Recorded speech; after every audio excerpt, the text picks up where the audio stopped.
kes Nick Allen Part 3. Patah tumbuh hilang berganti ataupun patah tak berganti. Semalam, Mahkamah Persekutuan memutuskan 16 daripada 18 peruntukan yang dicabar oleh Nick Allen adalah tidak sah. Sebab apa? Hujahnya adalah ia melebihi kuasa gubalan Undang-Undang Negeri Kelantan dan ianya berada di bawah bidang kuasa gubalan persekutuan. Antara yang terkena tempias ialah kesalahan liwat, sumbang mahram dan muncikari ataupun bapa ayam. Naratif yang berlega sekarang adalah enakmen syariah ni dibatalkan kerana ia dah ada dalam sivil. Maksudnya ada pertindihan lah dengan sivil. Dan mereka kata lagipun hukuman sivil lebih berat daripada hukuman jenayah syariah. Bukan ke macam tu lebih baik? Poster ni diberi, lalu kita fikir, betul juga kan? Make sense. Baik, semua tadi tu benar, tapi mereka tak cerita habis. Orang takkan marah tanpa sebab. Yang mereka tak beritahu adalah undang-undang sivil ni, Parlimen dia tak boleh buat undang-undang ni secara diskriminatif. Undang-undang sivil yang dibuat mestilah terpakai kepada semua, tak kira bangsa maupun agama. Kena sama rata ataupun equality, kalau tidak, ia bakal dicabar sebagai tidak sah. Itu yang pertama. Kedua, mereka kata ada pertindihan. Jadi, buat apa nak ada dalam kedua-dua syariah dan sivil? Ada dekat salah satu, cukuplah. Apa yang mereka tak beritahu adalah maksud jenayah dalam hukum syarak dan sivil mempunyai maksud ataupun pengertian yang sangat berbeza. Di mahkamah sivil, sesuatu perbuatan tu akan jadi jenayah jika ianya perbuatan yang menyalahi undang-undang pemerintahan sesuatu tempat. Maksudnya, pemerintah buat undang-undang, kalau tak ikut, ianya dikira jenayah.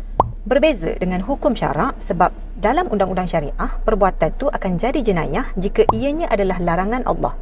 Pengertian yang berbeza terhadap jenayah ni menyebabkan pertimbangan hukuman yang berbeza.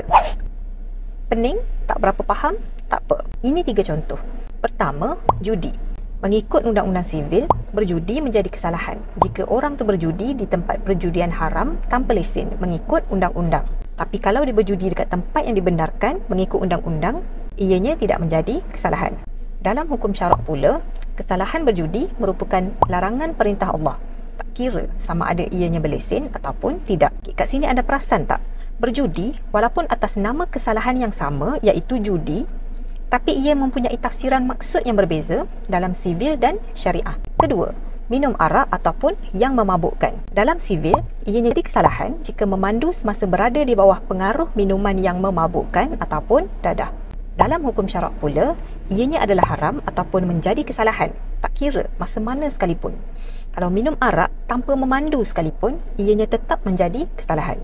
Contoh ketiga, zina. Dalam undang-undang sivil, untuk umur 16 tahun ke atas, ianya tidak dikira kesalahan jika dibuat dengan kerelaan.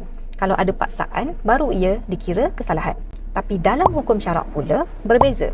Zina berlaku rela ataupun tidak, ianya tetap menjadi kesalahan. Maka, sedarkah anda pertimbangan hukuman sangat berbeza dalam hukum syarak dan undang-undang sivil? Selepas dengar penjelasan tadi, mungkin ada yang terfikir, kalau macam tu, ubah je lah undang-undang sivil ni supaya minum arak lepas ni dalam semua masa, tak kiralah semasa memandu ataupun tidak, dikira sebagai kesalahan. Jawapannya adalah tak boleh. Kerana seperti yang diberitahu tadi, undang-undang sivil ni dia tak boleh diskriminatif ataupun tak boleh ada rules yang berbeza untuk agama yang berbeza. Kalau semua agama setuju, bolehlah buat macam tu. Tapi saya tak rasa agama lain akan setuju dengan undang-undang macam tu. Kerana sedar nilai Islam tak sama dengan nilai agama lain ni lah umat Islam, iaitu kita mahu undang-undang syariah ini dilaksanakan di Malaysia walaupun ianya diskriminatif ataupun hanya terpakai kepada umat Islam sahaja. Walaupun dah ada dalam sivil, umat Islam masih nak mempertahankan jenayah syariah ni kerana jenayah syariah mampu memberi hukuman mengikut nilai Islam yang berbeza dengan nilai bukan Islam. Apa langkah ke hadapan susulan keputusan ni?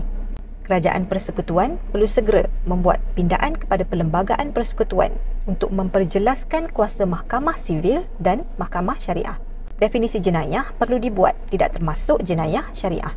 Oleh kerana sekarang ianya tidak jelas, mahkamah terpaksa membuat tafsiran mengikut pendirian hakim-hakim. Oleh itu, wakil-wakil rakyat tanpa mengira parti hendaklah memberi penekanan dan keutamaan kepada penyelesaian isu ini yang patah akan tumbuh diganti hanya apabila langkah ini diambil serius oleh ahli parlimen kita. Kami mengharapkan anda terus istiqomah. kita tetap bersama dengan keputusan Majlis Tertinggi. No DAP, no UMNO, no UNWA. No DAP, no UNWA, no bersatu di dalam